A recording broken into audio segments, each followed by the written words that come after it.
starting from scratch. Yeah, let's go from there. Like, Okay. so you went and trained, and then you died. I went and trained and then I died, yeah. I guess, really, to go back to the beginning, we've got to go back to kind of midsummer. The place where the murders are. Yeah. But other than the session with Josh Melee and Christian Chapman and the session with Laz's parents, I basically haven't trained this year. Probably stopped in about March or April because I haven't been able to, quite frankly. I made lots of excuses about, you're quite fat now and you're quite old. And it has been pointed out to me by several medical professionals recently that actually that's a bit silly because I'm not so old or so fat that I shouldn't be able to get through a 45-minute workout. And I didn't think anything of this, really. But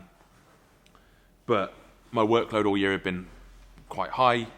Things have been quite stressful. So there were lots of things I could point the finger at rather than go, maybe there's something wrong with me. And actually, given how unusual my health problem has been, even if I'd gone to the doctors in the middle of summer and said that something's not right, they wouldn't have found anything. Because even when something was very, very not right, it took us 3 months to get a diagnosis. So 3 months ago, I felt a bit funny. A couple of days after I came back from South Wales, I actually felt a bit funny for 2 or 3 days prior to that. So I went to bed, and I woke up at about 12:30, and I just felt funny. I felt when you go over a bridge. Do you like my notes? Yesterday was the first day I've been well enough for me and my daughter to play. So Cool. anyway, I felt like that feeling you get when you go over a humpback bridge, like that kind of dropping sensation. I felt that over and over again, and my hand was completely numb, and my tips of my fingers were blue, not like that. And I basically decided, I think I'm having a heart attack. Rang the hospital. They said that they'd send an ambulance, or rang the ambulance, but that it was going to be, potentially an hour or more. So drove into the hospital and was convinced. I turned up and I did push past someone and said, sorry, I think I'm having a heart attack. And my pulse was, I think it was about 170, 180. And they hooked me up to some monitoring equipment. And one of the difficult things was no one explained to me what was going on.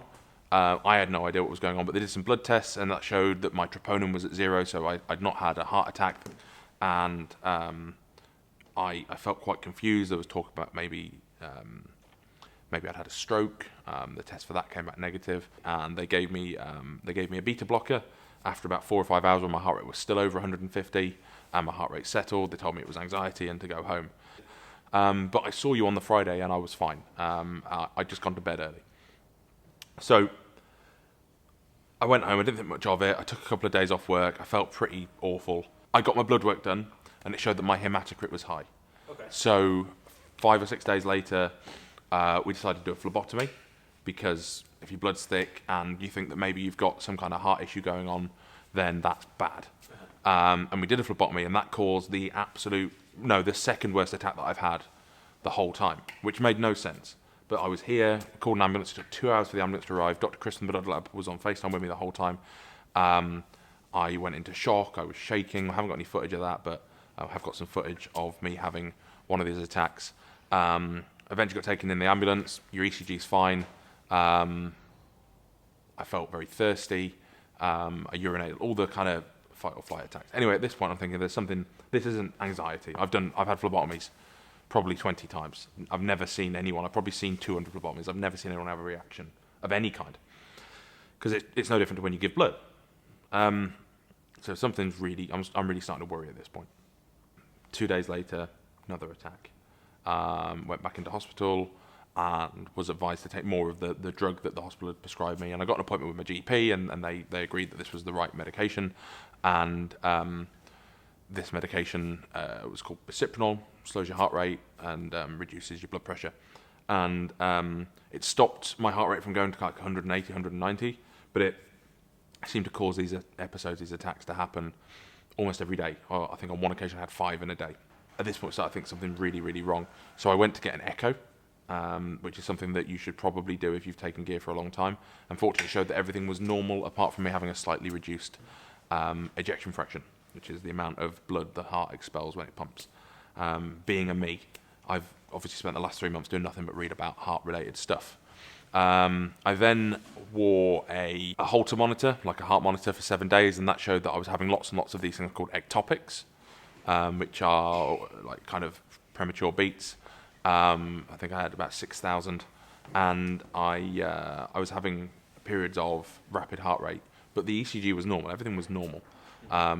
So I then saw a specialist in Birmingham called Dr. Lencioni, who was fantastic, and he got me in for what's called a CT angiogram, which is very scary, but again, if you've taken gear for a long time, probably makes sense. So it turns out I was really, really scared of this.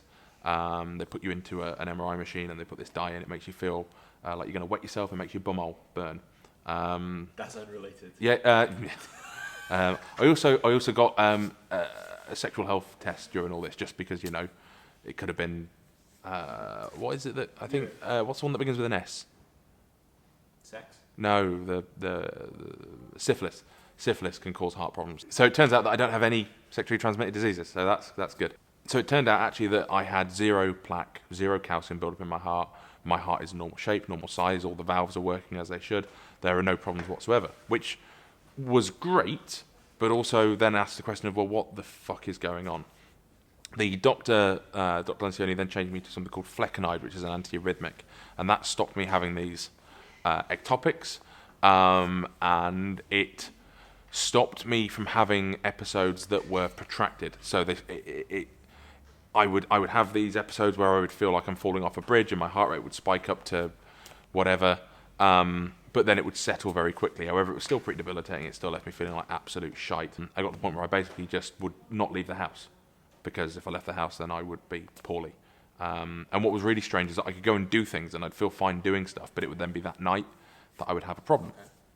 So the doctor booked me in for something called an EP study, an electrophysiology study, which is when Laz will probably show a picture, they put some probes in through my groin, up into my heart, and they try and trigger an arrhythmia. They thought I might have something called SVT, supraventricular tachycardia, which with an EP study, they find effectively the part of your heart that is short-circuited, and they cauterize it, and then that solves the problem. So I was kind of really hopeful. I pinned all my hopes on, right, I'm going to have this operation, and that's going to fix it. That's going to be the end of this fucking nightmare. And I went in for my operation, really hopeful. The doctor had said, look, we haven't actually seen any we've seen lots of tachycardias, but we haven't seen any rhythm problems, so we might not find anything. You just need to prepare for that. And I, of course, ignored him, went to sleep, and when I came round, was told that the operation had been unsuccessful. They hadn't been able to find anything.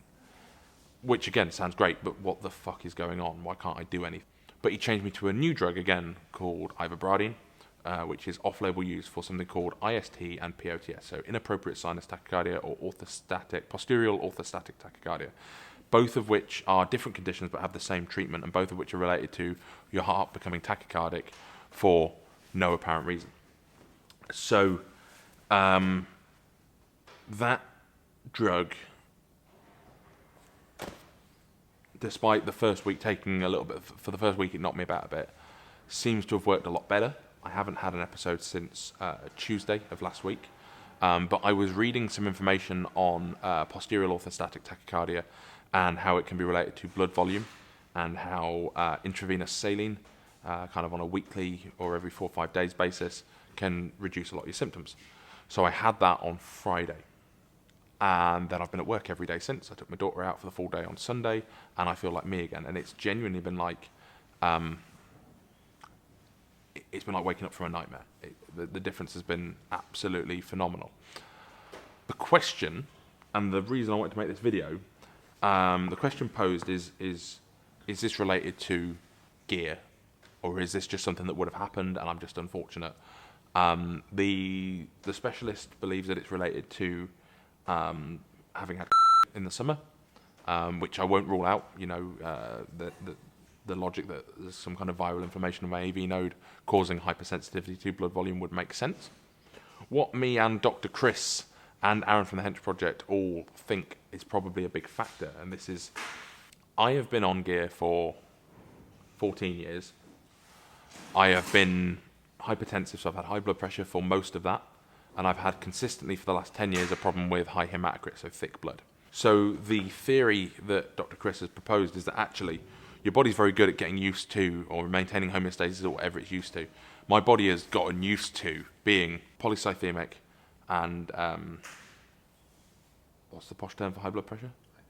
Hypertensive. Yeah, boy. For a very long time. And then this summer I made an effort to get fit and healthy, and that may have dropped my blood pressure and blood volume, and I reduced my gear dose down to a very normal TRT dose, and that may well have contributed to maybe not the underlying cause of this thing, but certainly triggering it. It's very hard to say. There aren't any studies on people that have used gear for that longer period, but I know there are lots of people within the community who might be watching this going, not ideal. We don't know, but we certainly can't rule it out. So I've dropped all my gear, and Dr. Chris is sending me my blood work results today. I've just done that cold turkey to see where we're at. So that's kind of where we're at the moment. We think that although this hasn't been caused by gear use, there's a fair chance that it's exacerbated it or brought it to the front. Ironically, the process of getting fit and dropping the gear. I've no way of knowing if I'm going to have more episodes. Like I said, I haven't had anything since Tuesday last week. It might be that the new medication combined with this IV treatment will leave me completely stable. And if it has been caused by some kind of type thing, which is what the doctor said, then over the course of 12 to 18 months, it will kind of wax and wane and disappear of its own accord. Okay. If it's a genetic thing, it may progressively get worse, and I may be making another video in 6 months' time saying that I've had to step down from doing anything useful because I'm a fucking houseplant. But right now, I'm just enjoying that I can do something. So I've always done a really good job of keeping blood work in order. I would urge anyone who's been on for kind of the 10-year plus mark, or who's cycled to 10 years plus, to get an echo done. You know, they're about £300, an echocardiogram to look for the signs of heart disease, enlargement of the left ventricle, that kind of thing. Right. I do believe that the blood lab might be offering it in the future, but for now I just found a company online that did them, private healthcare. Blood work being in line is not an indicator that everything's fine, although it is an indicator that you're on the right track. You know, I haven't got any plaque, I haven't got any calcium, I haven't got any blockages, I haven't got any arterial issues. So, but yeah, as a dad, this has very much changed my perspective on a lot of things. Doesn't mean that I regret the things that I've done, particularly because it seems that I've got away with no lasting damage, but it does mean that I probably won't be taking those risks in the future. I don't think I could look my daughter in the eye and be happy if I decided to blast for another 10 years and she ended up having to bury me. What I don't want to, I'm very upbeat. What I don't want to do is downplay this. I've had to record a will. I, on 2 occasions, genuinely thought that I was going to die. And when you really have to face up to that, it knocked me about the first time, probably for about a month. I really struggled to think of anything else. Not like a mental health thing, as I genuinely thought, well, this is it. And then when you realise it's all okay, you don't just go, oh well, it's fine. Like that shit sits on you. So it changes perspective. I don't want people to think that this is just well, he's had a rough couple of months, but it's all fine. Yeah. Like, this has been a real serious thing, and it really shows you who your real mates are. Gives you a lot of perspective. Really, really does. You're not my real mate, no. It's been a horrendous experience. I've been very, very lucky to have the people around me that have supported me as they have. But like, I've not had 3 months of my life has just disappeared. I've done nothing for 3 months, and I've not wanted to do anything. And I've had to really consider, my own mortality. At the same time, there are people who have it far, far worse. There are people my age and younger that have cancer and actually have heart attacks and all those kind of things. But we're talking about potentially preventable conditions within our community that we all ignore in the quest to be a bit bigger. Yeah, it's amazing. As soon as you have a problem like that, it turns out your heart, it's only a little thing, but everything revolves around it. And it's like your kidney can take a day off if it needs to. Your heart only needs to stop for a couple of minutes and you are fucked. That is game over. And it really makes you question an awful lot of stuff you've done in your life. Even when it turns out that actually the stuff you've done may have nothing to do with the problem you're facing now, it still makes you wonder, but if it had, was it worth it? And the answer is sometimes, and in moderation and to a point. And